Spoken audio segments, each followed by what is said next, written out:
Hello বন্ধুরা, study motivation YouTube চ্যানেলে তোমাদের সকলকে স্বাগত। আজকে আমি তোমাদের সামনে স্বাধীনতা দিবসের খুব সুন্দর একটি বক্তব্য আলোচনা করব।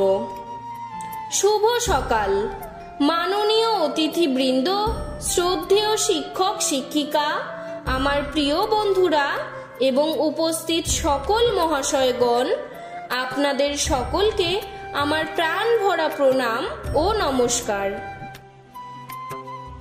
আজ 15ই আগস্ট 2025। আমরা ভারতের ৭৯তম স্বাধীনতা দিবস পালন করছি। আজকের এই দিনটি শুধু একটি উৎসব নয়, এটি আমাদের গৌরবময় ইতিহাস, ত্যাগ এবং স্বপ্নের প্রতীক। প্রায় 200 বছরের শাসনকাল থেকে 1947 সালের 15ই আগস্ট ভারত ব্রিটিশ শাসন কর্তৃত্ব থেকে মুক্ত হয়ে স্বাধীনতা অর্জন করেছিল। নেতাজি সুভাষচন্দ্র বসু, মহাত্মা গান্ধী, ভগৎ সিং, ক্ষুদিরাম বসু, কল্পনা দত্ত, মাতঙ্গিনী হাজরা, প্রীতিলতা ওয়াদ্দেদারের মতো অগণিত স্বাধীনতা সংগ্রামীর আত্মত্যাগের ফলে আমরা আজ স্বাধীন ভারতের নাগরিক। সেই সকল স্বাধীনতা সংগ্রামীদের জানাই আমার শত কোটি প্রণাম।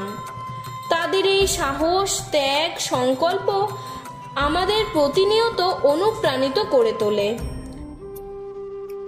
তবে আজ আমাদের শুধুমাত্র অতীতের গৌরবের কথা স্মরণ করলেই চলবে না, বরং ভবিষ্যতে আমরা যাতে আমাদের দেশকে বিশ্বের দরবারে শ্রেষ্ঠ প্রমাণ করতে পারি তার ব্যবস্থা করতে হবে।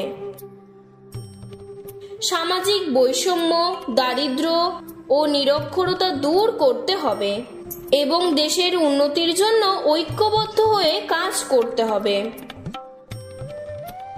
এই স্বাধীনতা দিবসে দায়িত্বশীল নাগরিক হিসেবে আসুন আমরা আমাদের প্রিয় দেশকে এগিয়ে নিয়ে যাওয়ার জন্য সব ধরনের চেষ্টা করার অঙ্গীকার গ্রহণ করি।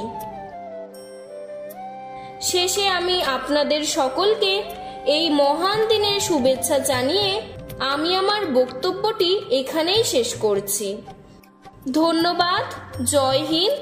বন্দে মাতরম।